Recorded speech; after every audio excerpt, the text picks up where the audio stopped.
Ladies and gentlemen, welcome back to the Wrestling is Bullshit podcast.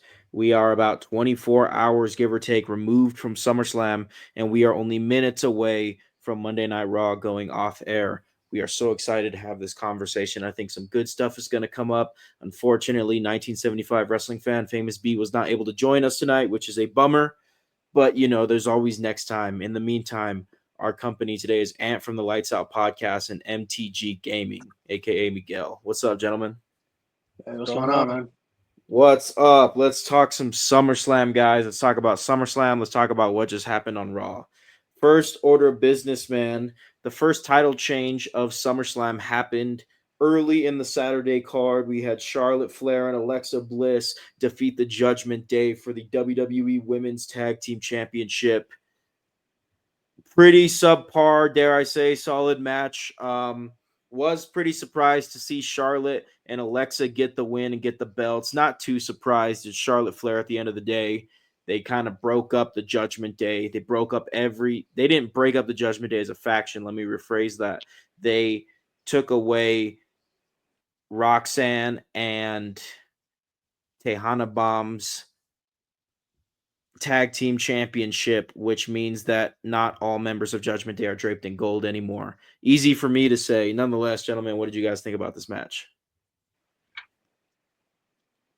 I guess I'll jump in. I thought it was a well executed match. I mean, it showcased the strength of the new champs. I thought that the title change felt like a fresh direction for the division.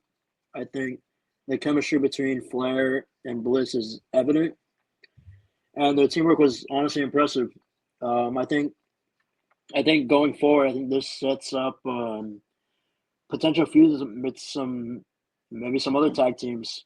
I mean that division isn't really like stacked like how it used to be, but I mean if you throw in some tag teams, I'm sure you can get like a good feud out of them.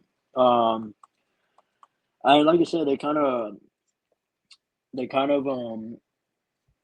I guess kind of broke up the Judgment Day, not literally, but like there's tension again. I feel that's what I feel like. There's a lot of tension in Judgment Day That's again. really the ongoing story with the Judgment Day, right? Is the tension. So if anything, it's kind of good for keeping that going. If we both saw Monday Night Raw tonight, and there was a little bit of tension now that and Roxanne did not have her championship anymore alongside Raquel Rodriguez. Let's get into the main event of night one for SummerSlam. Dare I say, this very match saved the card, which was pretty mid on Saturday, other than Roman and Jey Uso taking on the Vision, now they're called, which is Braun Breaker and Big Bronson Reed. There weren't too many awesome matches happening, except for the main event, which saw Gunther defend the World Heavyweight Championship against CM Punk in what was a very fun, technical, well paced match. We saw CM Punk defeat Gunther for the World Heavyweight Championship. Crazy. But if you've been watching, it was no surprise when Seth Rollins came out, revealed that the injury was fake. This humongous injury, just that happened to him a couple weeks ago, quote unquote, turns out it's fake. Leads Seth Rollins to cash in his Money in the Bank contract on CM Punk and become the new World Heavyweight Champion. What are your thoughts on the main event of night one? I will let MTG go first, and then I will give my opinion. Main event of night one was what was it again? I'm sorry. It was CM Gunther. Punk versus Gunther.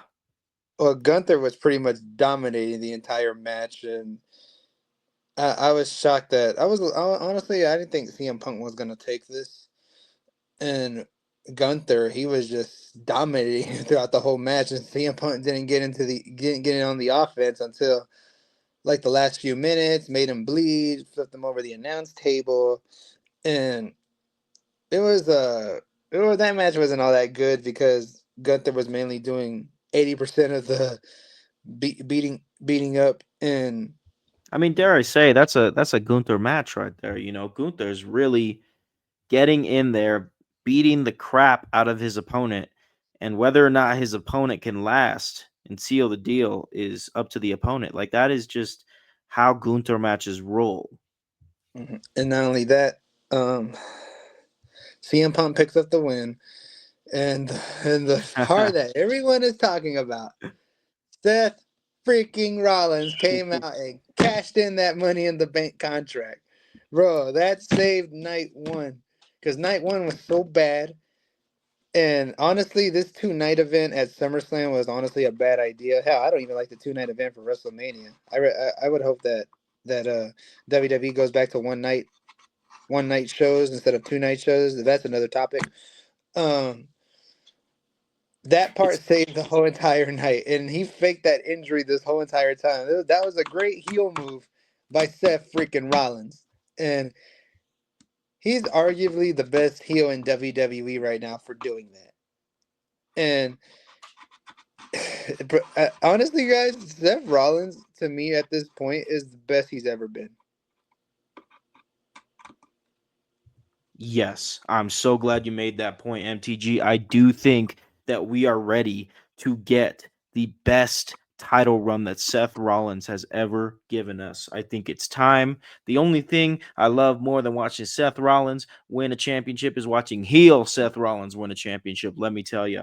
So I'm very excited for where this is going with Seth Rollins. And I think that we have a beautiful, amazing, well defended title reign ahead of us from Seth freaking Rollins. I'm so ready for it as a huge Rollins fan myself. And any thoughts on the night one main event for SummerSlam? I mean, you said it. You said it earlier. You said that it was very technical, and this was honestly a masterclass in storytelling. And they both delivered a match that really lived up, to, I think, to expectations. And you know me, I'm a big CM Punk fan. I was happy at least he got his reign, even if it was for 5 minutes. He got to hold the title after 12 years. And I do have a note here. Um, that cash in was awesome, man.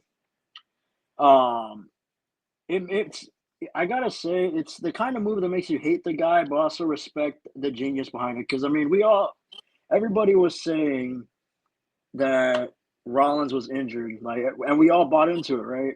And and now here we are. Now here we are, the night of SummerSlam, and now he turns out it was all a lie. Like that's crazy, man. Like, and I have another note here. I feel like Rollins is this generation's edge, and the reason I say is because I think they're both are infamous for seizing opportunities if it benefits them. Like I feel like Seth has now lived up to the moniker of the ultimate opportunist. I But love that you made that point, dude. I definitely think there are parallels between Seth when he's a heel and Edge back in '07, almost 20 years ago. Crazy to say. I also Yeah. think that there are parallels between Seth Rollins and Shawn Michaels just in terms of his longevity and the fact that he's been around consistently for so long. But no, from a character standpoint, I totally think you're right, and I think he embodies what a modern version of '07 Edge would look like without the Vicky Guerrero stuff, of course. Uh, anywho, we are about an hour. No, about 25 minutes because Raw went long this week. We are about, 25, 30 minutes removed from Raw. And we did get to see the first title defense, Seth freaking Rollins versus LA Knight for the World Heavyweight Championship in the main event of Raw this week. Unannounced, announced in the first segment of the show. And it was a pretty damn good match. It was a freaking awesome match. Not only did we get a nice match between Rollins and Knight, who I heavily speculated would see each other again in a title match sooner than later, and here we are. But we also got a tease of the types of matches we can get in this title defense. We had CM Punk breaking up the match, having the match end in DQ by attacking Seth Rollins, and then we had Roman Reigns come out to confront Seth Rollins. Ultimately, CM Punk, LA Knight, and Seth freaking Rollins were beaten up by the Vision, who consists of Braun Breaker and, of course, Bronson Reed. We now have an upcoming tag match, potentially CM Punk and LA Knight versus the Vision. We now have Seth versus Roman on the table again. We have another Seth versus Punk match, which I think would be fantastic somewhere in this title reign. And then we also have another Seth Rollins versus LA Knight match. And I also think you can throw Sami Zayn's name in there. And that's just 48 hours after Rollins has won the title. I think WWE is getting ready to let Rollins be Rollins and have fantastic matches with the likes of LA Knight, with the likes of Roman Reigns, with the likes of CM Punk. Yeah, and one thing I do want to chime in on, that cash in, I like that cash in better than the one at WrestleMania 31. That was also 10 years ago. I do like that cash in a lot better. And there was something else I wanted to chime in on. While you're thinking about that one, I'll chime in on the match. I possibly Go could see a ahead. fatal four-way between LA Knight, Rollins, Roman, and Punk. I think that's the most likely outcome to happen. I think maybe, I don't know, Survivor Series. Maybe I can see that. I Like, can see that possibly happening. they could take their time and they could do all of it, man. Yeah, Whether yeah, this you is can leading probably to you can. war games, whether Oh this is yeah, leading to tag matches, whether this is leading to six-man tag matches, yeah. I really do think that Seth freaking Rollins is about to have the best title reign of his career right now. Ever. Oh And yeah, I think. Oh yeah, yeah, ever. absolutely. Oh, Ever. absolutely. Absolutely. Listen, I want to introduce Famous B that just joined. Before we do that, B, I want to talk with you, Ant, about two other things that we saw transpire on Monday Night Raw just a couple of minutes ago. I All right. want to talk about Becky Lynch and the upcoming opponents for her that they teased on this episode. This was a very heavy episode in terms of what are we getting next, to be honest with you. And we got a World Heavyweight Championship match in the main event. I mean, come on. I see you, WWE. Keep on cooking. That is great. Nonetheless, man, we have Nikki Bella interrupting Women's Intercontinental Champion Becky Lynch. For the first time, we are going to see Becky Lynch versus Nikki Bella. What are your thoughts on that, Ann? First off, I want to talk about that promo battle. Holy shit, bro! that Lynch promo where she mentions Cena, where he's like, "Oh, you can't see him anymore." That was ice cold, man. Ice cold. Holy God! It literally made me spit out my water. I was like, "Did she just really say that?" And I know, like it's already old, but I mean, it still gets a good reaction, and honestly, I like it. And I think this is gonna sell the match probably 10 times more than I think them brawling or anything. I think these promo exchanges could probably actually sell the match more. And I think this Absolutely. I think this match has the potential to be a really good match, maybe whether it's on a premium live event or hell even a Saturday Night's main event. Like this has me on the edge of my seat, man. And I'm honestly, I could see this. I can see this program going very far. So that's Absolutely, my man. opinion. Totally. I mean, Becky But versus Nikki Bella. Man, when Nikki Bella came out, I was like, don't you go in that ring with Becky Lynch. She going to bury your ass. Oh yeah. Miguel, tell us more. Tell us what you thinking, man. one thing I do want to say is that that one promo will not be better than that Ronda Rousey. Remember when Ronda Rousey said on Raw a few years ago to Nikki Bella, I knock down doors. I knock down doors in judo, strike force, UFC, now in the WWE. The only door you ever knocked down was the room to John Cena's bedroom. That was the best. That Becky Lynch thing will not top that ever. Yeah, fair enough, man. That's a great point. That's hilarious, man. Let's get Mhm. into one more title reign that was teased in terms of what's ahead for it. on Raw before we let Brian give his thoughts on night one. And we found out pretty quickly that Naomi will be defending the Women's World Championship at Clash in Paris against Stephanie Vaquer. That is Oh, absolutely a money match. But I'm before looking we forward. get to that next premium live event, next week we have Naomi versus Io Sky one-on-one for the Women's World Championship. Talk to me about the future of Naomi's Women's World title reign. I think she has the makings of it being a pretty lengthy reign. I think, and the reason I say that is because I mean, look at who Naomi's already beaten. She's already beaten Rhea. She's already beaten Io. I mean, if she adds Stephanie to that list, I mean, you, she can. I think the more credible names you add to that list, I think the more better it becomes. I think if she can beat Stephanie, man, like I think people are actually gonna take her reign as legitimate, not like a fluke. Because remember how Naomi was like, "Oh, y'all, like y'all said it was a fluke or whatever." Like, and I Uh, love this heel gimmick. I love this heel gimmick that she's doing. I absolutely, I and I think I do think want it's to. I think it's the best work of her career. But I'll end there. Yeah, I do want to chime in on saying this. Her first few runs as the women's champion in WWE. I know she's won the Divas in the past and the SmackDown Women's at WrestleMania back in 2017. Those reigns weren't memorable, but the TNA knockout title reign was probably the best in her career. And I hope this WWE World Women's title reign is better than all of the reigns. And I had the feeling that this title reign that she's going with now is going to be better than all of her reigns, and I Yeah, hope it does. let me chime in there too. I think, like I said, I mean, I think if she can keep adding like the top names to her list, and she can continue doing this heel gimmick, I think we're in for a long reign, man. I think Yeah, we could possibly be seeing like the best version of Naomi, and yeah, and Naomi has who's always gonna been my stop her? favorite. Hmm. Yeah, I'm Yeah, excited no, for. I'm totally. excited, man.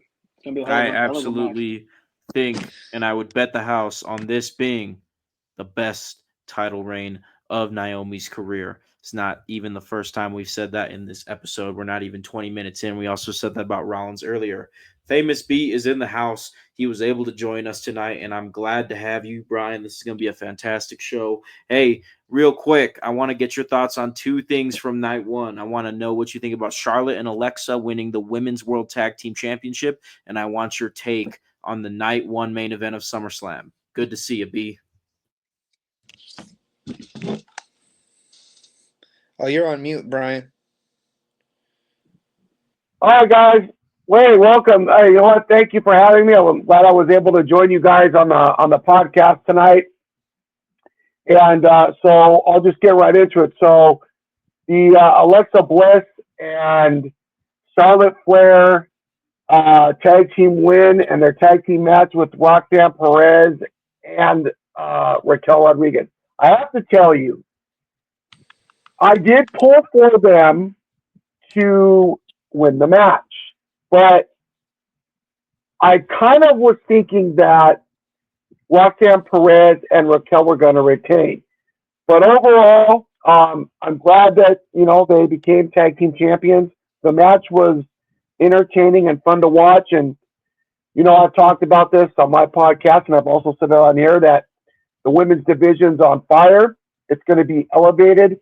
And I love the fact that Charlotte Flair and Alexa Bliss are going to elevate the women's tag team division because I still believe it's not where it should be, but it can get there. And when you're talking about Alexa Bliss and Charlotte Flair, guys, you're talking about two Hall of Famers, future Hall of Famers. And we do understand that these women, meaning Charlotte and Alexa Bliss, are basically here to win individual gold, which they've already accomplished. So with that being said, seeing them working together and winning tag team gold is amazing, and I think it's going to be fun. And I think they're just going to elevate the women's tag team division and really get it to where it needs to be. Let's get in. Oh, go ahead. No, I was just about to lead you into your thoughts on the main event for night one, man. All right. So, Gunther, the world champion, defending against CM Punk. So, I have to say this. Congratulations to Seth Rollins on just absolutely fooling everybody. He did exactly what he wanted to do.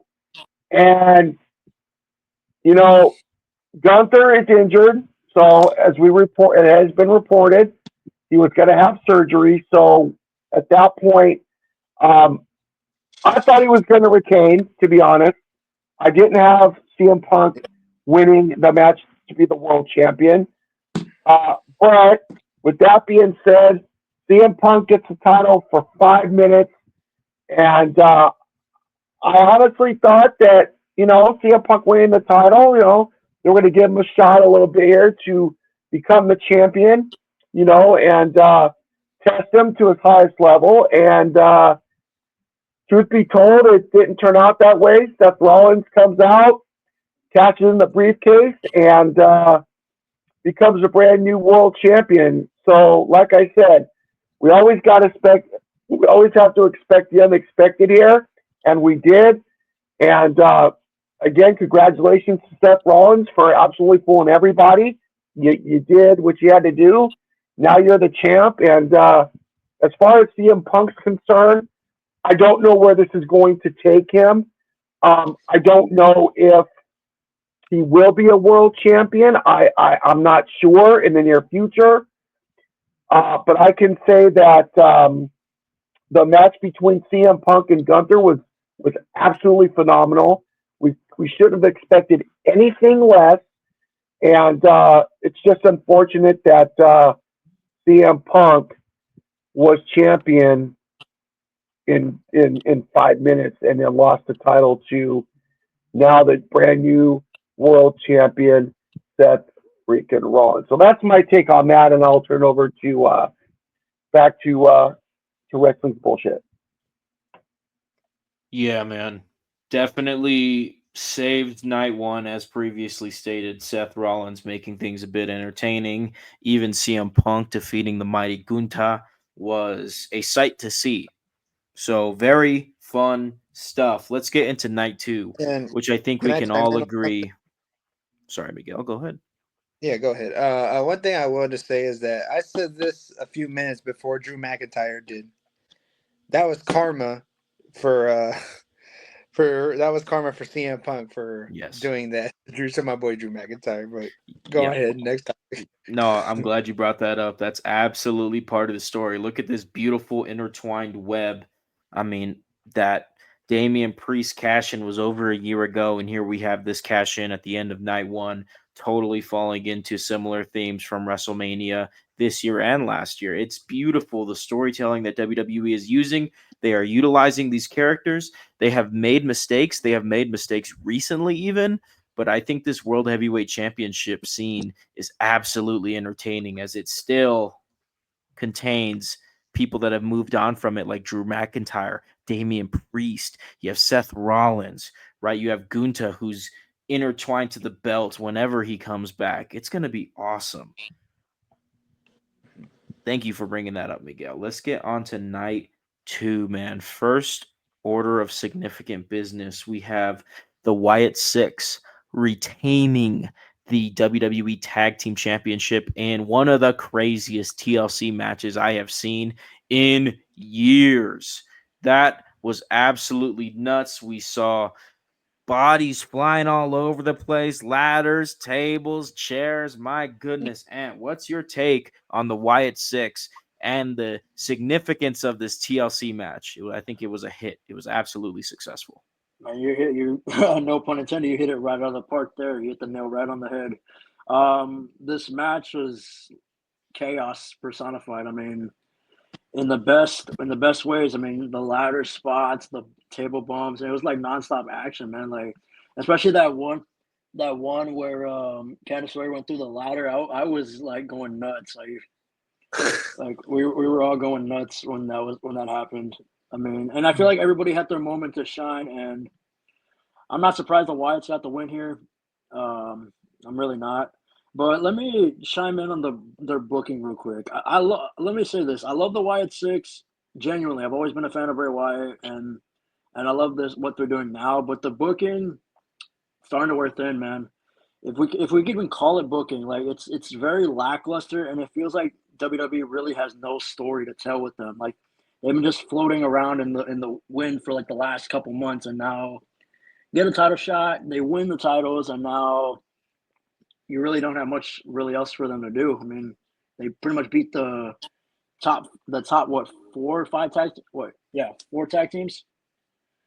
Now who do you go after if for the Wyatt takes? Who do you target? I mean, Well, it's kind not of like we've seen every match I mean, no, you're not. that No, can you're no. possibly come from this excellent tag team division on That's true. SmackDown. What are That's your true. thoughts on this, Miguel? I'm pretty sure they're gonna wrestle one of those tag teams again. Probably at the next pay-per-view, Clash at the Castle. I mean, Clash in Paris. They're probably gonna wrestle one of those teams from that tag team ladder match. It could be the Machine Guns because they already wrestled the Street Profits. Like they could wrestle the Machine Guns. They could wrestle Fraxium. They could wrestle pretty much any of them. And I was happy that the Wyatt Six retained. I had them retaining, and this is honest. This was honestly the best match of the night, in my opinion. The I'd argue. TLC, the tag team match with the TLC, that was the best match of the night. Mind And if I chime in real quick? go I'd ahead. argue it was best match of the whole weekend, man. Like, I mean, Oh, one of the best absolutely. matches of the weekend. I think if you're looking for like a good TLC match to watch and like to say, hey, like this is why we watch wrestling. This is the match. I would tell you this is the match to watch. But Yeah, go ahead, dude, finish that it your was completely finish. generational. I mean, we haven't seen stuff this amazing since the 90s. Dead Well, ass. We haven't they seen need to tag start. team TLC this good in a while. Sorry, Yeah, they Miguel. need to start doing that more often. These ladder TLC matches for the tag division on both Raw and SmackDown. They need to start doing that more often now, and I think people will Yeah. be fully invested in all of that. And what else I was gonna say, as far as the Wyatt Six goes, their booking, yeah, I guess I can agree with Heels that it's been a little lackluster because how you gonna have them come in and destroy the freaking American made, and then you make them, and then they disappear for a while, and then they lose to Karrion. Then Uncle Howdy gets pinned by Karrion Cross, disappears for a while, then end up on SmackDown, and they finally get a tag title. I would have done it a lot different You know, because that booking was like it was just kind of weird how the way that was being booked. But I'm glad to see the tag belts on the Wyatt Six's waist, and we all knew it was going to happen, but we didn't think it was going to happen this way. right. And I think that this is definitely a humongous step in the right direction. I think they want to do right by the Wyatt Six. I think there was just some roadblocks and some road bumps that they came across. But I definitely think if you carry this momentum and put the Wyatt Six in war games against a pairing of two tag teams, such as DIY and the Street Profits, there's a 4v4 war games match Um, that has a natural story that's excellent. They could do other things. They could put the Vision in there, right? They could put but I it's think just that I that think the odds are that they put like the Vision in there against Roman, against Knight, against Punk, something like that. I think that's very likely. They could put MFT in there. Wyatt Six versus MFT would be nuts if they just start developing Mm, that story, hit the ground running right away. It doesn't but sound amazing, but I guarantee I think if you put MFT's Solo Sikoa's faction against the Wyatt Six in War Games, I think it could that'd be cool. work. that'd be Yeah, interesting. I could see that happening. absolutely. And It's Brian, I just that definitely want to get your go ahead, Miguel. I'll let you finish. Sorry it's about that. just that the part where you said put DIY and Street Profits, I wouldn't put that because that's a heel and a face They're both teaming up. heels. They're Well, both Street teams are heels right Profits, now. the fans are still chanting for Street Profits. So are they really technically heels? Because sometimes Yeah. the fans chooses what you want to be. Well, you can use convenience on this one and make them heel before you turn them face again. I mean, just because they're so damn over. Nonetheless, man, there's other options you could do. MFT, the Vision. Hey, Brian, I definitely want to get your opinion on this TLC match. I also want to know from each of you after Brian goes, what do you guys think about there being two tag team championships in WWE? I think that if the WWE Tag Team Championship was the only one that existed, I think we would be hooting and hollering, ranting and raving about WWE's tag team division as a whole. But you got to look at the SmackDown Tag Team division, which is excellent, and then the Raw Tag Team division, which is not very good at all. Now, I think if they wanted to keep these Raw Tag Team titles around, you put them on Braun Breaker and Bronson Reed Oh because yeah, they're having high caliber tag Oh, team I matches. agree. They're having I some of the agree. best tag yeah, team matches absolutely. in the company. Yeah, because I But mean, is like, that I can. enough, or should they get rid of these World Tag Team Championships over there on Raw? Brian, let why me. don't you I start mean, us off? Go ahead. possibly Bronson and Braun could win the tag titles, but go ahead. I think that can happen. I mean, I think that's most likely. I think that I think out of all the outcomes, like I think that's the most likely. I think they do need to get they need to strip Judgment Day already, man. Like it's kind of like they haven't done anything. Like you gotta defend the titles, man. It's like John Jones out here, man. Like come on. It's as easy as 1, 2, 3. Book a championship match on Raw. Not a big deal. Book it on the pre-show of a premium live event if you need to. Yeah, For crying out loud, you can do it, but they're just not doing it. And I just think it. I think it's because you have the War Raiders, you have New Day, you have Judgment Day. Who else? I think that in that those three tag teams just get real LWO, old. but I mean they're not really. LWO. LW, I would love to see the LWO more. They could be doing a better job, but if they made their life easier and only had one tag team championship, I think that'd be a lot more viable. I I think think we're so. okay with one. I think the division only needs one right now. That's just naturally No, how it's going right now. It's how it I has gone for most of history. I would disagree because they have plenty of tag teams. They're just not really using them all that well. And there were some tag teams that they released during the whole. You know how there's a season where they release wrestlers. There were some that should have never been released, and they could have made the tag team division on both Raw and SmackDown both better. Like it's not hard to do because I'm going through a list right here of all the tag teams that WWE has. I mean, on SmackDown, you have more tag teams there than you do on Raw. But on Raw, look what you have. You have the War Raiders. You have. Let me see. War Oh wait, Raiders, New Day, Judgment wait, Day. Pretty L- deadly. Well, some of these SmackDown tag teams got to go to Raw because yeah, I could tell that absolutely. because SmackDown has too many tag teams. Raw needs to get like some tag teams to make the Raw tag division a lot stronger. So make both. It's for me. I want to make both Raw and SmackDown tag division pretty strong. That's what I Yeah, want to but see. in my opinion, first and foremost, you look at history, there has never been a good era where WWE ran two tag team championships at once. I'm sorry, it hasn't happened. If it's ever happened in history, it's been super brief to the point where you can say it hasn't happened. Like you could move pretty deadly to Raw. Possibly you could move Los Garzas to Raw. I'm willing to Possibly, bet that Pretty Deadly would go to Raw and have a good splash there.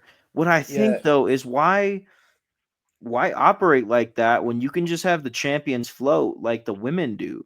I think the fact that the women's champions float, like you do that with the men and easy peasy. You know what I mean? You have Well, all your because the feuds right women, there. there's not a lot of women tag teams in WWE. There's only very few. And the reason why we should have two tag titles for the men because there's a lot more men tag teams than women tag teams. And second, like you know who else you could also put on? You could also the Creed brothers are there, but I doubt they're gonna do anything with them anytime soon. Just they destroyed the whole since the whole Wyatt Six destroyed them. And you also Yeah, have no, I you get it. also There's a have ton the of new tag blood. teams. You I also get it. have the There's new a bloodline. You got Tangaloa and Tamatanga. Like, yeah, some of these tag teams got to go to Raw. I think that this can work, honestly, having two Even tag team Fraxian. championships. We just haven't seen it yet. We just haven't seen it yet. I'm down for this to work. They just got to show me that it works. And it's already been a couple of years and it hasn't really been doing much. But who knows? Maybe they have a draft soon. They shake things up. Are we even going to have a I'll be draft back, year? guys. That's a can of worms I'm not even going to open. I'm just going to pass it off to Brian. Brian, what did you think about the Wyatt Six? What do you think about the tag team championship scene on SmackDown? And what were your impressions of the match?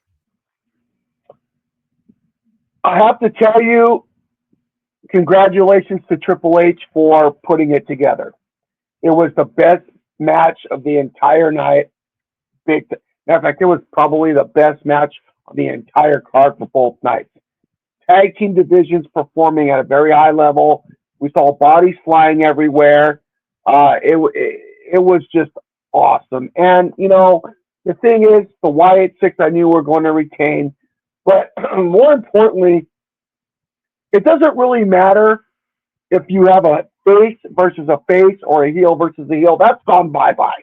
It's not even existing anymore. If it's a match that they need to put together that makes sense, you put it together. And that's just the way it goes. So at the end of the day, this match definitely was awesome. It was exciting. It was entertaining. It was fun. And I was just on the edge of my seat. And it was just absolutely what we were to expect. Now, as far as the tag teams go and what's going to be next for the Wyatt Six, it doesn't matter for wrestling fans. As long as we get these tag teams continuously putting on a good wrestling match and keeping us entertained, it doesn't matter. At this point right now, the Wyatt Six are the tag team champions, but let it continue. The tag team division is on fire. And if if you don't believe me, just look at what happened this past weekend at SummerSlam. The tag team division is right where it needs to be. Now, as far as separating and getting rid of the Raw Tag Team Championship and having just one title, no, you got to keep both. You got to keep things entertaining. You want to have every tag team getting an opportunity to win tag team gold, whether it's on Raw or SmackDown, you keep both of them. But at the end of the day, congratulations to Triple H for putting this together. It was fantastic. It was fun. It was just awesome. And like I said, it was the best card that was put together for both night 1 and 2. Absolutely loved it. No complaints from me whatsoever. It absolutely sold the show, and I absolutely loved it. Period. It was awesome. Yeah. Yeah, I mean, it was that freaking good. It's got us thinking about. I mean, Brian, I think I really like when you said, "Who cares what's coming down the line?" That was that freaking good. I get very excited. We're a couple of minutes removed from Monday Night Raw, but you're right, man. That was the Hello? history right there. That was the history Hello? right there. Anybody there? Brian, I'm speaking. That was the history right there, man. That was the history right there. And with that being said, let's move on to another fantastic match on this SummerSlam card. Night 2 really did spoil us. And if you watched Raw tonight, Raw was also an amazing show. I think WWE's about to kick it into high gear. I think the fact that we don't have a Royal Rumble, a WrestleMania, or a SummerSlam coming up, all that shit's in the rearview mirror. I think WWE knows they're going to put the titles on the guys that are going to work. They're going to hold it down from September to December. And then when the Royal Rumble is around the corner, bigger things will start happening. We had a lot of blunders when it came to big egos backstage on the road to WrestleMania this year. I don't really want to get into that too much, but I think with the storm behind us in terms of 3 of the 4 big 4 shows are done for 2025, I think the rest of 2025 is just going to lean on the wrestlers in their prime right now. And I think that's what we're seeing pretty dang quickly. And I'm very excited for the rest of 2025 as a WWE fan, as a pro wrestling fan. Nonetheless, man, we had Becky Lynch retaining the Women's Intercontinental Championship in a no disqualification, no countout match against Lyra Valkyria. They pulled out the stops for this match. Hey, this was a great match right here. No countouts, no disqualifications. We saw some interesting weapons be used. We saw some violence, man. I think this match did it. This match put Becky Lynch into a good scene, if you will. I think she's having a great reign with the Women's Intercontinental Championship. And again, Nikki Bella will be facing Becky Lynch for that belt sooner or later. So the fact that they're not afraid to use stars like Becky Lynch and Nikki Bella to establish the Women's Intercontinental Championship is fantastic, right? Mm-hmm. You think of Becky Lynch versus Nikki Bella. That match could also be for the Women's World Championship. But the fact that they're having it for a mid-card title goes to show, like, hey, we're not afraid to put the belts on people that are a little bit more in their prime, such as Io Sky, such as Rhea Ripley, such as Naomi, who's well overdue for a nice reign and having a good reign at that. Nonetheless, guys, we had Becky Lynch retain the belt. We had Bayley up in there. We had some confusion as Bayley knocked Lyra Valkyria out cold with a punch that was intended for Becky Lynch. And Becky retains 1, 2, 3 on to bigger and better things for Becky. And we'll see what happens with Lyra Valkyria. I have a feeling that the WWE draft is coming up because I think that Lyra Valkyria has done everything that she can over there on that Raw roster. It's time for a shakeup. What do you guys think? I mean, all right, go ahead, Ant. Let's do the order.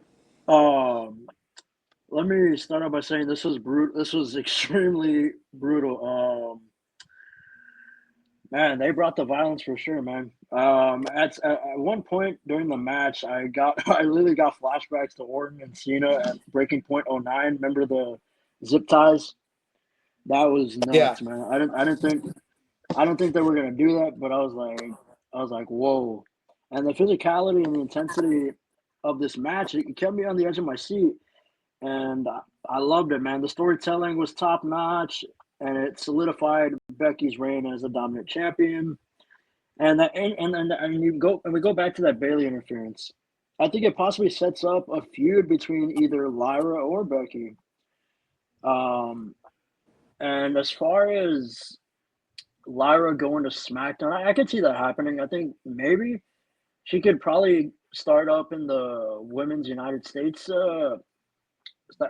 Championship division. I could see that happening. I mean, Julia needs better opponents, so I mean, why not Lyra? But I don't know. I mean, I feel like if I were Triple H right now, I would probably have Bayley and Lyra feud right now because I think that's the feud to make as of right now. Because if you saw Raw, Lyra literally told Bayley to get out of my life, like, and that they're not friends, and like she didn't need her, like so on and so forth. Like, I think the matchup to make is Lyra versus Bayley.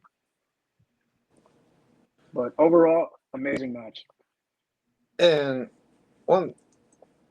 yeah, I like how they're doing that. I feel like SmackDown should be doing the same thing. Honestly, I hope one day Charlotte Flair wins the Women's United States Champion, just like how her dad did in WCW. Her dad was also a former United States Champion. Ric Flair, the Nature Boy, was also a former United States Champion in WCW. And it'll be cool to see Charlotte win the Women's United States Champion. So like both Flairs winning both U.S. titles, and Charlotte, and like you said, like if you put any big women's star to win the U.S. or the Intercontinental, I think people will start caring about it even more. And I hope it happens. And Lyra going to SmackDown, I mean, it'll be cool. It would be great, you know. I mean, why not have Lyra be the first ever woman to win both the Intercontinental and women's, and the Intercontinental and the U.S. Women's Champion? It'll be cool for her to make history. Wow. I'm going to have to give Heelsynergy some credit right now because I think he's absolutely correct. This feud between Bayley and Lyra Valkyria needs to continue and needs to happen after what transpired at SummerSlam. I think it should probably go into Survivor Series, and then maybe it goes on one more time and you stop it. But I have to agree on this one. Kudos to Heelsynergy because, hey, it started out where they became a tag team. Bayley goes out of her way to get them a tag team title match, and we all know how that turned out. And then they get into this triple threat match for the Intercontinental Championship, and we know how that turned out with Becky retaining, but it caused some tension amongst them. Then we saw Bayley and Lyra Valkyria in the number one contenders match for the Intercontinental Championship, and the winner would go on to SummerSlam to face Becky Lynch. And of course, we got that result with Becky retaining, only to have Bayley help her out to get to Lyra Valkyria. So with that being said, Yes, this match needs to happen, and it needs to happen at Survivor Series. Now, the match with Lila Valkyria and Becky Lynch for that Intercontinental Championship was absolutely brutal. But again, what have I been saying? The women's division's on fire, and it's going to continue, and we're not even done yet. Second point, I don't care where the women go, it doesn't matter. If it makes sense, you put the match together. I don't care if you go to Raw or SmackDown, forget the draft. I think it's ridiculous. Should not even happen at all. That's my opinion because all these women have gone back and forth a million times. It doesn't need to happen. Let them go from one to the other. If they need to battle each other and it makes sense, you put it together. If not, you continue it. But give everybody an opportunity to either go to Raw or SmackDown and shine at the very highest level. And again, the women's division's on fire. And I'm going to say this. When you create a promo and a storyline, where does that take you, like I've been talking about on my podcast? It takes you to great matches. And each and every week, whether it is the men or the women, pro wrestling fans, we're getting it. We're getting it. And it's going to continue. It's going to continue. Trust me when I tell you that. With that being said, I'm going to turn it back to wrestling's bullshit. I had a weird idea right now listening. What if instead of a draft, WWE introduced a trade deadline? What if the minutes after the SmackDown before the Royal Rumble ended, you couldn't make any more trades between Raw and SmackDown. But towards the end of the year, you get a bunch of trades, and then in early January, you get trades between NXT. Throw TNA in there, throw AAA in there for shits and giggles. What if you have all 5 brands, and then you do a trade deadline from Rumble to Mania? Didn't they try that? Didn't they try that whole transfer window or whatever? Like, I think they tried that, didn't they? I think the transfer window was a little different. You do this trade deadline and you treat it like an MLB trade deadline, I could see it where like January is having a shit ton of people show up on Raw and SmackDown, even if it's just for the road to WrestleMania. And if it doesn't work out, send them back to NXT for a little bit. Just keep things circulating. That would be interesting. I mean, like they kind of do like how like all the sports do, like baseball, football, like basketball. Like I could see that. I could see that happening. But I mean, honestly, I think they need to do the draft first. I think that's probably the best thing they can do, and then we can do the trade deadline. I'm thinking they do trade, like they get rid of the draft and they just do trades throughout the year whenever they need to. I mean, back then they used to do it like this. I remember when they first started the draft a long time back in 2002 or 2004, somewhere around there. Yeah, I think a trade deadline could be very fun. They used to be like at midnight, like the day after, like after the draft. The trade deadline used to be at midnight, right after the draft. That's what they used to do back in the day. But I wouldn't mind if they bring that over these days. So I have the whole trade deadline thing at a certain month. I wouldn't mind them doing that. I honestly think you need to keep it open, like I was talking about. Just keep it open. Let them go wherever. If the match makes sense where they got to feud against each other, then they should do it that way because it just gives them an opportunity. You know what I'm saying? So let's say, for example, a Raw person and a SmackDown person go at it, and it makes sense, you do it. Having a draft, to me, denies them a chance to perform with one another. And I think that's the most important thing, is giving an opportunity for these wrestlers, whether you're in TNA, whether you're in NXT, whether you're in AAA, it doesn't matter. Just having a chance to work with one another is what it's all about. And that's what it should always be about. So for me, take away the draft, take away the entire thing, keep it open, and if the match makes sense where you got to put together, you do it. That's just my take on that. I mean, honestly, now that I think about it, this is what they could do with main event. That show that they do before Raws and SmackDown and stuff like that. What I would do with main event is make a Raw talent or a SmackDown talent or an NXT talent or a TNA or AAA talent, like anybody from those talents, go at it on main event and create a storyline on main event to do that. That's what I would do as well.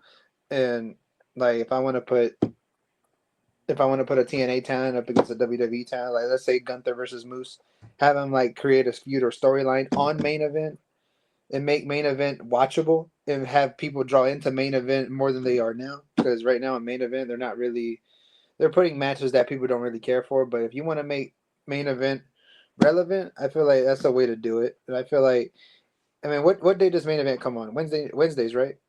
Yeah, I don't even know. I didn't even I know couldn't main tell event you. was still a I haven't thing. seen main event in years. I Yeah. mean, I don't know if I've ever seen main event, but If it's on, I really like your idea with that. Just sort of having it be open exclusively on main event, and having big, unique matches on main event like Gunther versus Moose.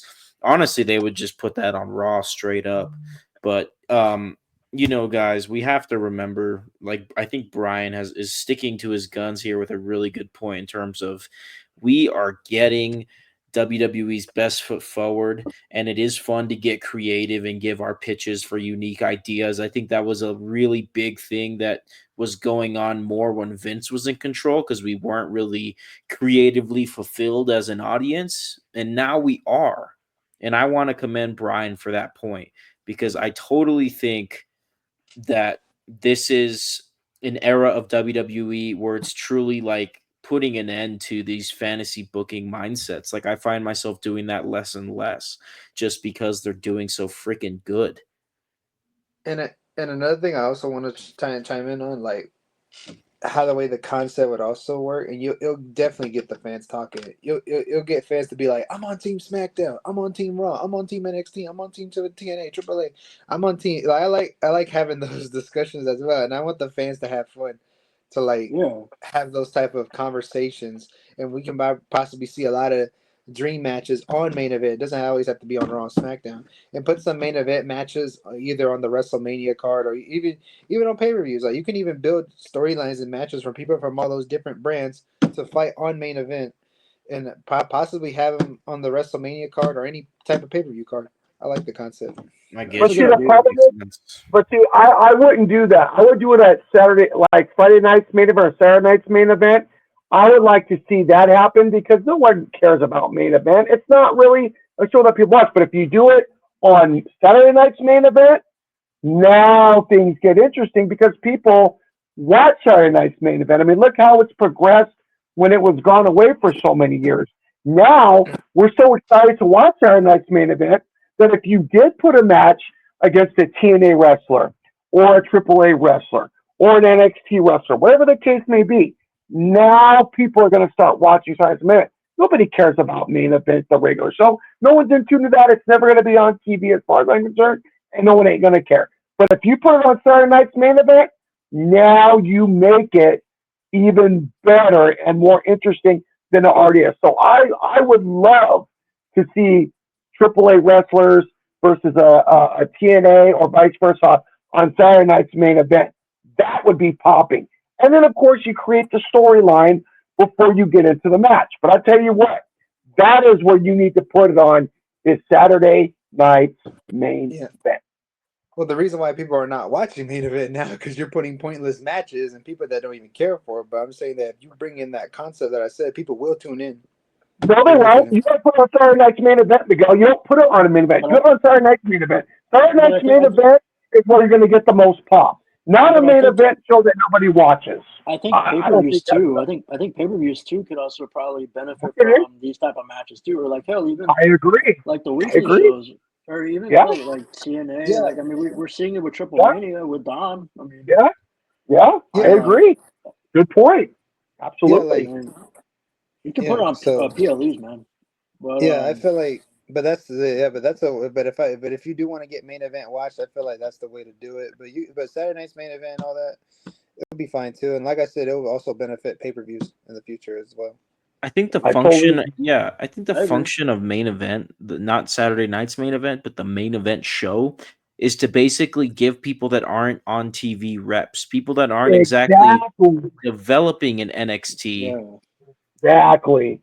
Yeah, What a great point. What a And you great point. And you're exactly right. I you like get like totally the mid agree. carders chances on main event too. Like I mean, you like I remember Dakota Kai was on main event. I remember like all the jobbers are pretty much like on main event basically. Like Yeah, yeah. like, I mean, that's it's a jobber shame that but Dakota. central. But with me, It's a I want to shame. make But main event not that jobber show. I would want to make it like how I explained it with all those promotions going at it. I feel like that would make main event watchable. it would be cool. People, It would, yeah, I agree. If there was one way to make main event watchable, it would probably be that in terms of a worlds collide type deal is what it yeah, that's what sounds I'm like in saying. Yeah, like like Worlds brand Collide. Yes, identity. Yeah, yeah. yeah, I see what like you're saying. I see the vision. yeah, Nonetheless, that's the only way that people will watch main event if you get all those promotions going at it on main event, and right, but it haven't built up on main event to wrestle at Saturday Night's main event or whatever PLE. right, 100%. We have two more points of emphasis to talk about with the SummerSlam Night 2 card. We have, before we get to the main event, Sola Sikoa versus Jacob Fatu steel cage match for the United States Championship. Now, spoiler alert, I could already tell you Ant didn't like this too much. So this is what we're Hell gonna no. do. I'm gonna let Ant talk about it, and then we're gonna go to Brian, and then because Miguel, I don't think you want to talk about this, right? Which one? Do you want to talk about the steel cage match, Night 2 SummerSlam? Well, I actually didn't watch that part. That's fine. Um, Okay, so we'll go Ant. the one that I didn't want to talk about was that dumb tag match with Logan Paul, Drew Right. McIntyre Yeah, there's a versus. reason we didn't bring that up. It was fine. It did what it was supposed to do, I but there's a skipped that reason match. we kept a couple things out of the night one card. There's a reason we didn't talk about Jade Cargill versus Tiffany Stratton. Oh, brother. There's a reason we didn't talk Lord. Oh, about Lord. Hell Jelly Roll. no. We're Yeah. good. Let's Yeah, we're not let's good. so let's stay with this US title match. I think this one's definitely worth talking about. I want to hear why Ant didn't like it. Then Brian, I want you to follow up and give me your thoughts, and then I'll close out with mine. All right, let me start off by saying this. This is probably the weakest match on the whole card. Like, or hell, even the whole event. I'd argue this is one of those matches where it just felt like a normal match. Like, it didn't even feel like a steel cage because it's. Here's my problem with the MFTs. It's the same thing every time. This is I throw kind of this is where it's the same thing. Like, what's his name? Tonga Loa comes out. The and all of them come out right, and they just like attack like their opponent, and they screw them over, and Solo pretty much retains.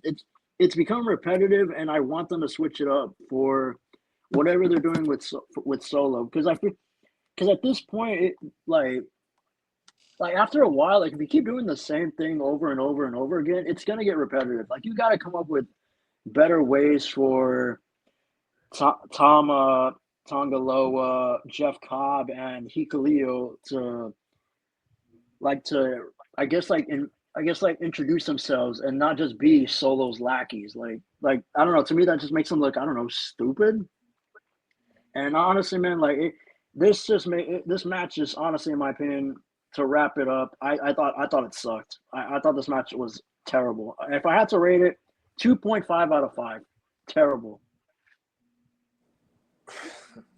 So I'm going to disagree with Ant as far as the match being horrible, but he did make some good points. I'm going to get there. As far as the match going one-on-one with Solo and Jacob Fatu for the United States Championship, the storyline and the promo has been building up, taking us to their match. It was a good match. They were beating the hell out of each other. But yes, I have to agree with Ant.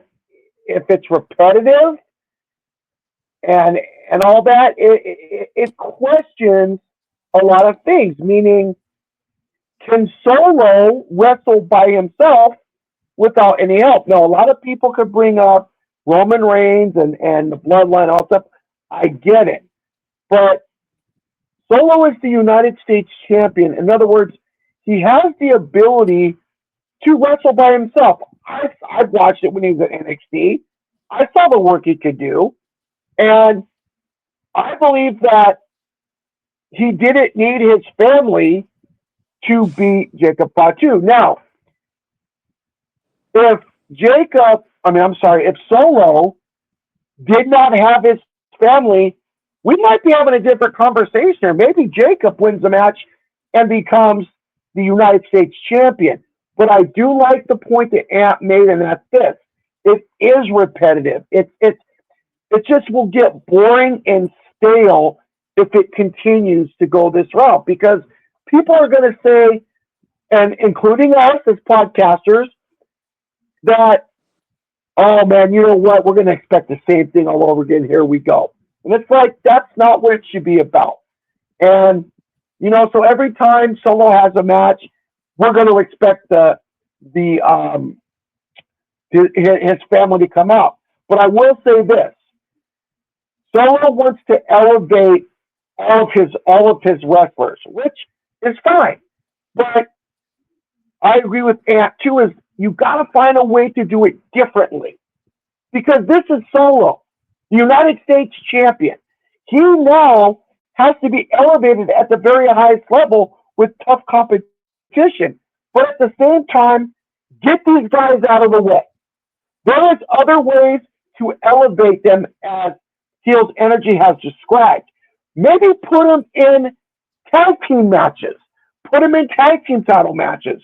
Put them in singles competition. That is the way to elevate them. But if you continue to do it this way, I have to agree with Heelsynergy here. It's going to get very stale. But the overall match without this family being involved, I thought was very entertaining, was fantastic.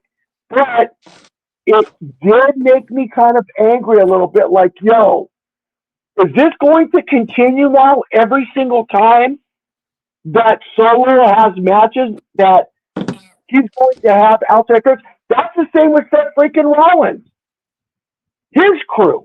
So every time Seth has a title match, they're going to interfere. It's like, let these guys be elevated. We know what Seth can do. Future Hall of Famer. But I have to agree with that here as my final take here. Yes, it will get very stale here very quickly if they don't start making changes here. So yeah, I'll pass. Real quick, let me say this, like, because if like Matt or Wrestling's Bullshit, me and you have seen the work Jeff Cobb, Tama Tonga and Tonga Loa have done in New Japan. Like, they're, in my opinion, the Guerrillas of Destiny are, in my opinion, one of the best tag teams to come out of New Japan. Like, I think WWE got really lucky when they signed them. Like, Right. you gotta show them off. Like, what can the Guerrillas of Destiny do? What can Jeff Cobb do? Hell, Right. what can Hikuleo do? Like, Right. know I think Hikuleo's Jeff not the Cobb and the best. Guerrillas of Destiny, and Guerrillas of Destiny as a tag team, and then JC Mateo, formerly known as Jeff Cobb, as a singles wrestler, can really get over. And I think real quick, before I give my 2 cents on this stuff, I think the difference between the Vision, which is Braun Breaker and Bronson Reed, and then the MFTs, I think Braun Breaker and Bronson Reed always lead to having one of the best tag team matches in the company. Like, they had a tag team match at SummerSlam, which was fantastic. They're about to have a tag team match, probably against LA Knight and CM Punk. So it always leads to those guys getting in the ring and having a great match. It doesn't really go anywhere with MFT. Now, let me tell you, this is not a time to... This isn't the best of MFT. I think it's good that Solo retained the title. I think Jacob is ready for big things. I think if you want to send Jacob Fatu over to Raw and you want to have him feud with Dominic Mysterio for the Intercontinental Championship and the Judgment Day, I think that Jacob Fatu is a beast. He's a guy and he's a lone wolf, and you could throw him at heel factions and you could make good stories. I do think that this story with Solo and Jacob has been very solid, even if the steel cage match didn't live up to its biggest expectation. I, for one, don't think it was terrible, but I do think it could have been better. Nonetheless, I think if you have Solo Sikoa hold the U.S. title for a while, maybe have Jimmy Uso win it from him, only to have Solo win it back, and then you have JC Mateo when he's ready to have a singles run in WWE turn on Solo as well, ending with a feud between JC Mateo, Solo Sikoa for the United States Championship. I think that's where we go off of this. Hopefully by then, Tama Tonga's ready and we can get some Guerrillas of Destiny action, because then I think they'll have to carry the weight for MFT, while Talatanga, formerly known as Hikuleo, sharpens up his WWE in-ring technique. I think that'll take maybe like a year and a half at least, maybe 2 years. But I think the most recent, the next most storyline up for MFT to get back to being interesting is having JC Mateo turn face and show the WWE universe what he can do, because I don't think he's really done that yet. I think he is almost, if not just as good as Jacob Fatu himself. Nonetheless, man, the match was fine. I'm glad that the title stayed on Solo, because I think Solo can learn a lot from having it, and I think Jacob Fatu is ready for new things. And if you guys don't have anything to add to that, we can just get right into the main event. I mean, I think Jacob eventually will get the belt back from Solo. I think that's always possible too. They could always go that route. This is gonna be a long feud, and I want both Jacob and Solo to like habitate over the IC title on each other, on and off, on and off. I would like to see that. I think that could possibly happen, and yeah, it's gonna be a long feud, and then probably Jacob's gonna take out every minute of that bloodline. He's probably gonna have the help of Jimmy Uso to help him take out that whole entire bloodline. MFT, motherfucking Tongans. Yeah, and go ahead. Yeah, and so it's gonna be interesting how that storyline plays out, and we'll see how that goes. Yeah, let's get into the main event, guys. We had Cody Rhodes facing undisputed WWE champion John Cena, who on SmackDown unexpectedly turned face, which was crazy, right? We have a lot to talk about here in terms of John Cena's heel turn ending abruptly. I think in retrospect, it will go down as something that had some blunders in terms of The Rock and Travis Scott's presence.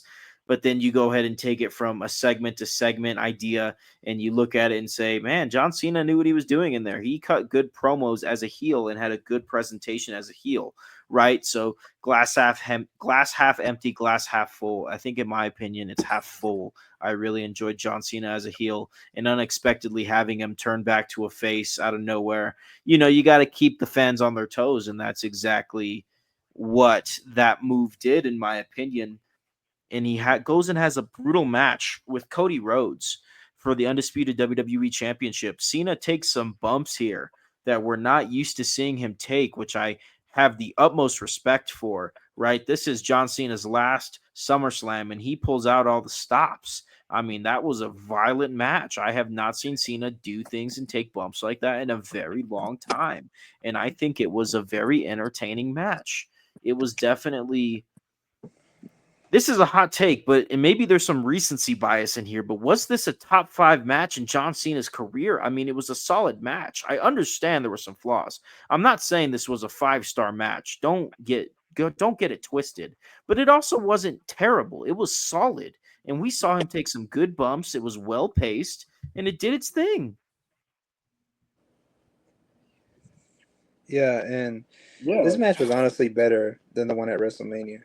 Yeah, speaking of WrestleMania, let me start off by saying, where was this at WrestleMania? Okay, let me start off with the heel gimmick first before I pretty much just lay into the WrestleMania thing. That heel turn, it should have happened 10 years ago. It should have happened when the Rock and Cena were feuding, but like the promos, I don't know, like some of the promos didn't make any sense, like especially about the part that I didn't understand was the fact that he said, "Oh, you guys turned on me." Like, no, we did not. We've been cheering for you ever since you came back. Like, where did that come from? I think he meant like, because if you watched like his later years before he went part-time, if you watch his later years, people were booing him they started booing him like around 2011, 2012, Right. chanting the John Cena sucks in his theme song and stuff. I think that's what he's referring to, but yeah, go ahead. I feel like it sounded like something he wrote like during that time period. I feel like, I mean, that's just my opinion though, but And For then they never me, explain. They never I do want explained to the. jump in and Go ahead. say this real quick. Go ahead. Go ahead. For Go ahead. me, it was something that I've always wanted to see, and we got to see it. And it turns out that it was very entertaining. It was pretty interesting. Was everything around it kind of whack in terms of The Rock being there, in terms of it really being a little bit forced onto the storyline? Yeah, a little bit. But you know what? From an execution standpoint, like, we got to see John Cena as a heel, and he was a good ass heel. He was a great heel. I'll let you go, Yeah. and I'll let you No, go off, no, and I then won't. go I ahead. won't deny that he was a good heel. I mean, I never thought we'd ever see the day John Cena would turn heel. Like I thought it was just never gonna happen because we've always heard the fantasy booking, right? Like, oh, what if John Cena turned heel? Like, and the fact that it happened during his retirement angle was awesome. And then, but I don't want to rip too much into the match at WrestleMania 41 because that's a whole another can of worms, which I don't want to get open. But all I'll say is that match at Mania 41 was mid. I mean, I'm happy Cena got the win because broke the record, and honestly, John Cena is in my opinion the greatest of all time. He's my goat. But I just feel like this is the match they should have had at WrestleMania 41 because this is what it had. It had brutality, emotion, and it had a real story told in the ring. I mean, Cena brought everything. He brought out all of his tricks, and Cody went through hell to get his title back. The street fight stipulation worked honestly perfectly.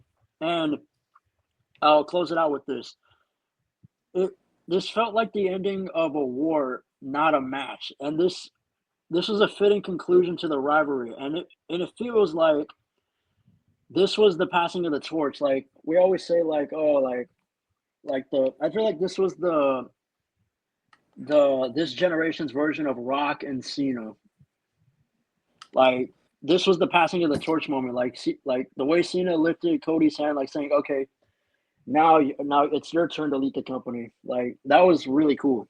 Like it was a really cool passing of the torch moment. And honestly, I have to agree with you. I think in my opinion, I think this is the best match of Cena's career. Like it's top 5, and I'd argue this match was definitely 5 stars. But And I don't know. the thing about this heel turn, he didn't really That's do a anything memorable as a heel, like in a heel no, we did segment not.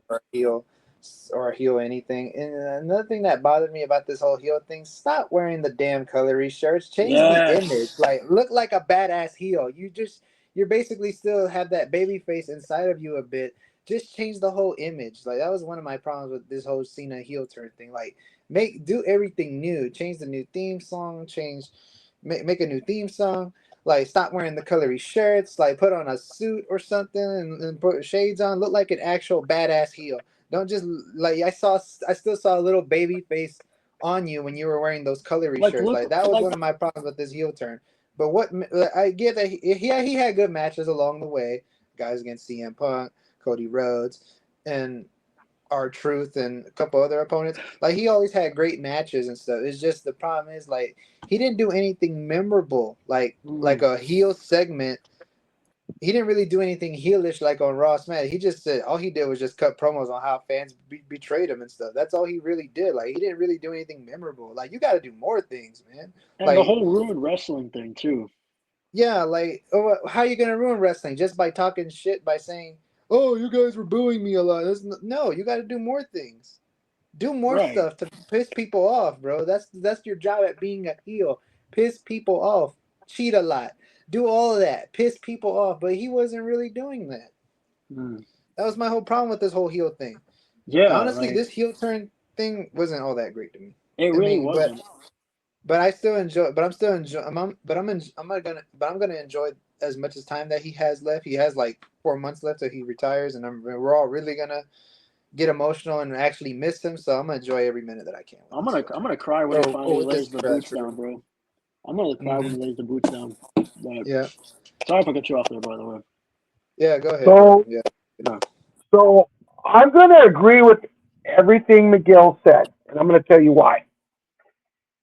You know, it takes me back to the Roman Reigns and the Bloodline situation, where Roman Reigns did not even have to turn heel, and let me tell you why. Either you liked him or you hated him. You had fans cheering for him or fans booing for him. The same thing happened to John Cena. Either you were cheering for him or you were booing for him. He did not have to turn heel. Even when he was a face, the same thing was happening. So at the end of the day, you should have kept it the way it was. And hey, you had your choice. Either you liked him or you hated him. And he goes on Friday Night SmackDown, and I really thought by John Cena being a heel, it hurt his legacy a little bit because first of all, you didn't need to make him a heel to begin with. I do agree with MTG Gaming about the whole entire thing, and it didn't feel right to me because John Cena being a face, running down to the ring, and he's talking about loyalty, hustle, and respect. It was just fitting him perfectly. And yet, wearing the different colored T-shirts, that was him. Now, again, turning him heel, I talked about that.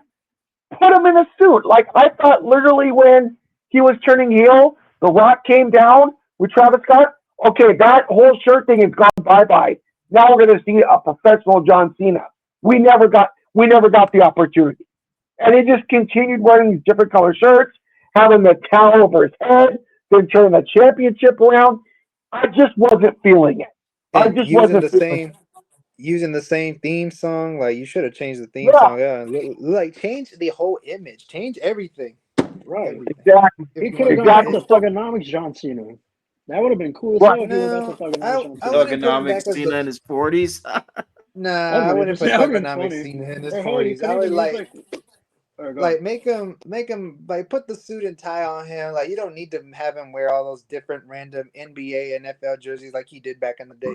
Like, I want to see a whole different heel John Cena. I don't want to see that same heel from the past. I want to see a whole different heel John Cena. Like the suit and tie and all that. Like, make him look like an asshole. Like, basically. Yes, exactly. Make him look like an asshole. Right. So, with that being said, when I watched Friday Night SmackDown, and you had Cody come out and cut that promo and say, look, I don't want this John Cena. I want the John Cena of old with the hustle, loyalty, respect, and running down the ring. And at that point, I knew he was going to be a face. Now, with that being said, let's talk about the match between John Cena and Cody Rhodes for the Undisputed Championship. I got to tell you, it was a good match to watch. I think John Cena, from here on out, is going to put his body on the line now more than ever. Why?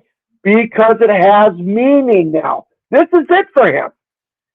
After December, he's done.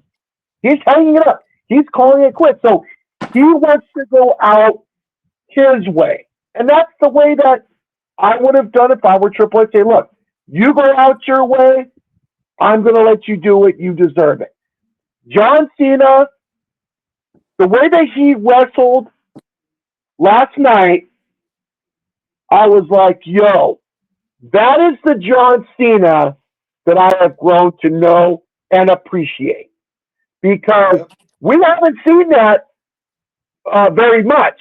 And he comes out of nowhere and says, look, I'm going to go out the way I want to go out, and I'm going to wrestle the way I want to. And I'm just like, yo, that is the John Cena right there.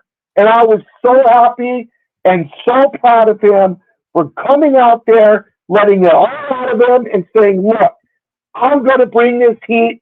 You all better be ready because I'm coming for you.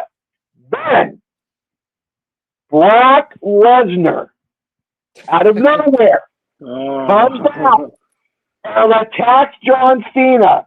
And I got to tell you guys something. I don't care about the match between them two. To me, it doesn't make sense. So the fair, and how did it turn out? The same thing. So I am so frustrated that this fact is going to take place.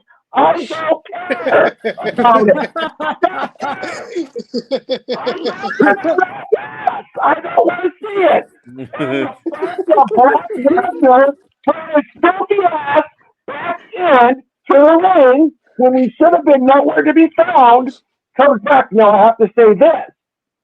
John Cena was the one that went to Triple H and said, I want to fight Brock Lesnar one more time. John Cena, why? Keep his ass away. You could have found any other opponent. Why did you have to pick Brock Lesnar? Why? I was like, you're kidding me. When that he wants to happened, work with. when that happened, the first thing I was thinking was, I got to go to the bathroom. I got to loosen out a big one because of this. I was like, I'm not good. I am not good with this situation, and I'm going to leave it at that and tell you guys. I'm telling you, no! Well, Brian's breaking the sound barrier over this. Oh my, Yeah, that's I mean, hilarious. I mean, yeah, guys, I'm definitely eager to hear what you guys think about Brock I Lesnar being back in I'll let him go. WWE. I'll let I him go do want first. yeah, I do want to preface that we are probably going to see Lesnar and Cena. That match is coming up next. I mean, if that's what Cena wanted, then whatever. But yeah, I think yeah. most people would agree with you, Brian.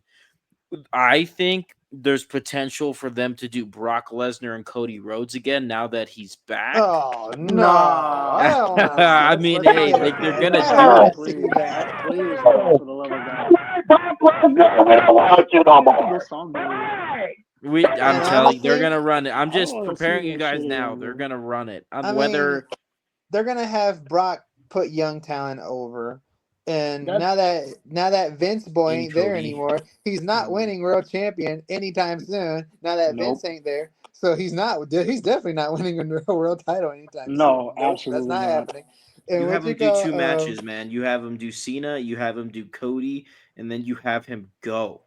or what about Seth Rollins? I mean, you want to elevate. I mean, Seth Rollins needs to get a few wins on Lesnar, and with this match with John Cena and Lesnar happening, I hope John Cena actually wins because Lesnar kicks his ass in every single match he's been in. He does. Kicks What his about ass. what about Lesnar versus Breaker? That'd be a cool ass match. Versus That who? would be They're good. Braun they're Breaker. gonna do the matches, guys. Lesnar's gonna be around. He's gonna work his way through Breaker, Bronson Reed to get to Seth Rollins. I mean, he's gonna get Cena one. He's gonna win one against Cena, lose one against Cena. He's probably gonna Uh, lose one against Cody. I don't want It's Braun to see coming, Breaker Cody has a guys. though. better chance of beating Brock Lesnar more than Bronson Reed does. Yeah. Than Really, Bronson. really think They're about gonna it. use Brock. They're gonna use him, dude. Yeah, They're they gonna will. use him. They're And they like, should because they should have him put the young talent over.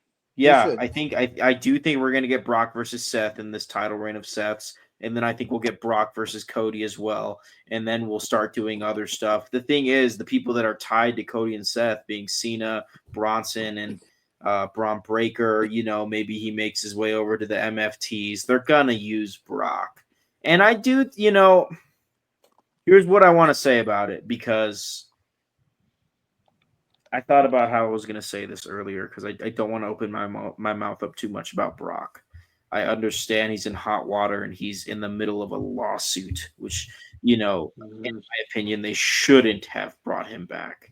But I want Yeah, to I pray agree. No, I Brock agree with you. is back. Yeah, they should have never He's brought him back. back. There's going to be some fun matches out of this.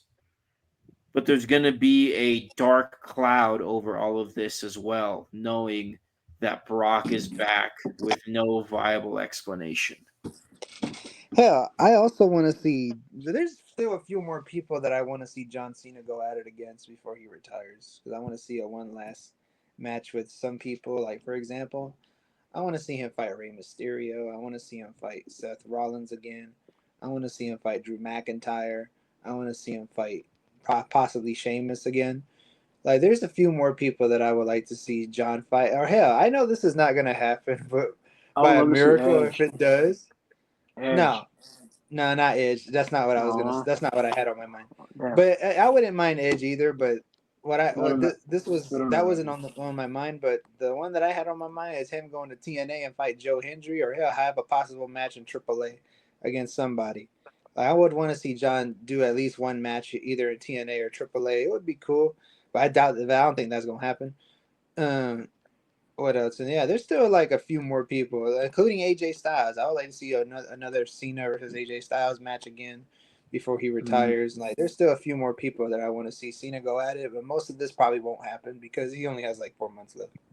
I would like to see Yeah. AJ Styles, man. AJ Styles versus Cena one more time because I was there at the Royal Rumble when that match happened. When Cena got number 16, that was awesome. I know like No. this would never happen, but this is a dream match of mine. If only they would have. I wish we could have gotten Edge and Cena one more time. Like that's in my opinion. Like when I think of Yeah. greatest rivalries, like my mind immediately goes Edge and John Cena because I think the that's fact a that we got rivalry I Punk grew up and with. Cena again is very. I would take getting Punk versus Cena over getting Edge versus Cena personally. And really, he's going to get Brock. I think he's definitely going to get Drew now that he's a babyface, and Drew will beat him. I think he'll lose to Drew, he'll lose to Brock, and then he'll do something to get another chance at the undisputed WWE Championship, and that's when he'll face Cody Rhodes as a heel. I think that is something that they're thinking about. I'm not saying that's going to happen, but I want to know what you guys think about the potential of Cena and Cody one more time. This is Cody as a heel. I don't think I that's don't gonna see happen because Cody's gonna turn. I don't think Cody's gonna turn heel that soon. And what you call? I would also like to see John Cena versus Gunther or LA Knight. Like, I would like to see that as well. Go ahead.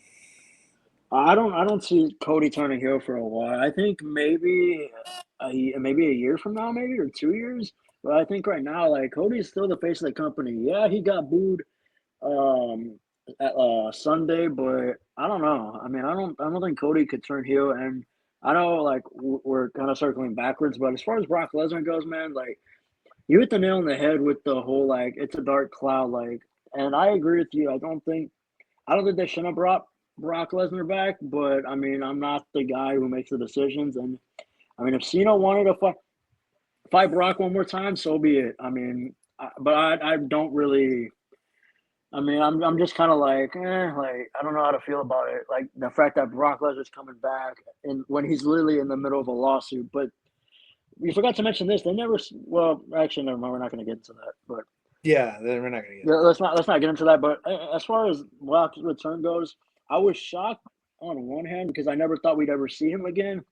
And on the other hand, like I was like, do we really need Brock Lesnar back? I mean, but that's my 2 cents on that. And as far as Cody goes, I don't think he's gonna turn heel for at least another year or two. I think they're gonna try to keep him as a face as long as possible, and then maybe they can turn him heel. I think he would be a great heel, especially if you've seen his AEW and his New Japan work. Like he can be a Yes, heel, dude. but He's gonna be a better heel than maybe he was. I don't know. He's a pretty damn good face in WWE. Let me not put my foot in my mouth, but he's gonna be a fantastic freaking heel when the true OG American Nightmare comes to WWE and he's a heel. Oh my goodness, you guys just wait. This is my perspective, guys. He was booed at the last two Big Four events. He was fine at the Rumble because he had an incredible match with Kevin Owens, an incredible ladder match, one of the best matches of this year. And we've had a great freaking year. Holy moly. And then, we go to WrestleMania and he's getting booed at the SmackDown before WrestleMania, right? And now we just had SummerSlam and he got booed over there in New Jersey. Like he's getting booed at these big cities. And he's going to be closing out these shows. Turn him heel before anyone expects it. I'll tell you why I They already disagree with that. do. I'll tell you why I disagree with that. I'm going to tell you why. What did I just get through saying, pro wrestling fans? And this is why wrestling's bullshit is.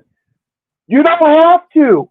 Either you like them or you hate them. Don't matter. Boo them, cheer them, keep them the same. We've known that Cody's been a heel. But here's the thing that's interesting. Cody Rhodes is the guy right now. We all know that. We can all agree on that. Yep. It's got to be the right time, and it's got to be the right situation. I don't care if you're booing him or cheering for him. Cody Rhodes was cheered at SummerSlam. Then he got booed only because he beat John Cena for the Undisputed Championship, which we all knew was going to happen. John Cena, these fans acted like John Cena was going to hold on to the title forever. No, he wasn't. He was going to lose, and last night was the perfect time for John Cena to lose the title. But with that being said, just keep it as it is. Don't turn him heel. Keep him as the face. You boo him. You cheer for him. So what? Keep it that way. It's not going to change a person if you boo him or you cheer for him. Look at Seth Rollins tonight. He got cheered, and he's a heel. Tell me what the difference is. There's no difference. That's He's because still Rollins is fucking like bad. God. But that's not the point I'm trying to make. Well, so is Cena. Well, so is Cena. So so is Cody. So it's like, yo, you really don't have to do anything. Let the fans choose what they want to. Either you like them or you hate them. It is totally a situation where you can wait for the fans to be completely done with babyface Rhodes and then use that as a catalyst to turn him heel, like Ant said, in a year or two.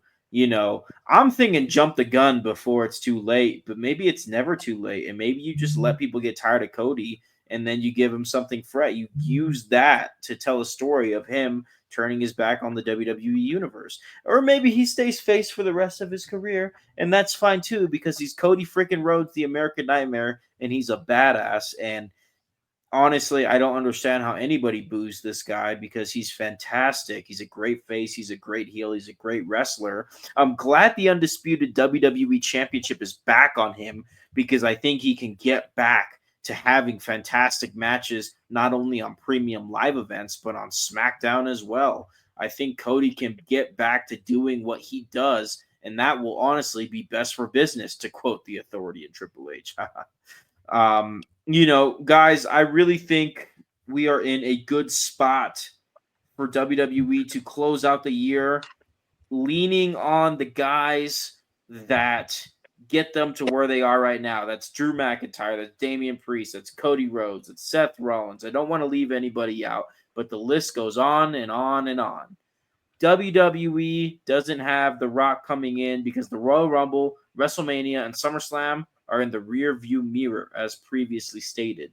So they're going to keep things simple and they're going to lean on their guns. And that means that people are going to do their job and have great freaking matches and tell great freaking stories in the ring. I'm very excited for the rest of WWE in 2025. I think as AEW improves their game, WWE also improves their game, even though they've been fantastic for the past few years. I think we stay in the win column for WWE. You know, they had a couple blunders with John Cena and other weird situations, but I think they made a humongous step in the right direction. And who would have thought after SummerSlam we'd be more excited for WWE? Usually it's before SummerSlam when you're most excited, right? When on the build to SummerSlam and for the SummerSlam match show itself, which was excellent. But here we are after SummerSlam, looking at the rest of the year where the biggest show in the next few months is Survivor Series War Games, which some would argue is the least popular of the big four. I personally enjoy the heck out of it. I'm sure you guys do too. Nonetheless, here's WWE saying, you think we're done because 3 of the big 4 shows of the year are done? No, we're going to keep it coming. We've got new champions for you. Seth Rollins looks freaking great. Becky Lynch looks freaking great. Cody Rhodes got that title back. It's going to get interesting, guys. The Wyatt Six look great. I'm really happy with the way SummerSlam turned out. I'm really happy with the way WWE is looking after the past couple days. Like, it was a humongous shift into a higher gear, which is excellent. That's how you got to roll. And I'm looking forward to getting on this show with you guys next, man. I think the next time we'll all get together is to talk about WWE Unreal very soon, hopefully in a few days when we're all done watching it. All right. Yeah, that's our next episode. So we got UFC 319 coming up with That's the right. UFC fans, Hamza Shit. and Duplessis. That's gonna be a good fight. Yeah, man, we got Illinois, UFC baby. 319. We got And we Triple also Mania streaming off of WWE's YouTube channel. I definitely want to talk about that when it happens soon. And we So we also got got some stuff in the AEW, pipeline. AEW Forbidden Door. We got that. Yep. Good point. Yep, we got Forbidden Door. That's coming in about 3 weeks. We'll definitely cover that. Right? We get you covered on the WWE and AEW news and all that comes with it. You know, you got your TNA, you got your NXT, you got your New Japan, we got your UFC for you with Ann and the Lights Out podcast. Yes, We got the sir. stuff here, man, and I'm excited to talk about WWE Unreal with you guys in our next episode. This is a very controversial show. It's a very fun show, in my opinion. I'm excited to talk about that with y'all, but we'll save that for the next conversation. And why don't you tell the people where they can find you, and then we'll sign out. All right, hold on 1 second. All right, there you go. All right. So I'm on Instagram, Heelsynergy. Spell it out, Synergy, SYN. Fuck. You know, just no, I'm not gonna spell it out. I'm sorry, man. Synergy. Synergy. There you go. SYNERGY. There you go. Yeah, Heel Synergy on Instagram, and then also on YouTube at the Heel Synergy. I host my podcast there, and I just talk always UFC, man. It's pretty much that's been my life right there, man. But yeah, that's me, man. Heel Synergy, and I'm out of here. Woo! Boom! Let's go. Woo!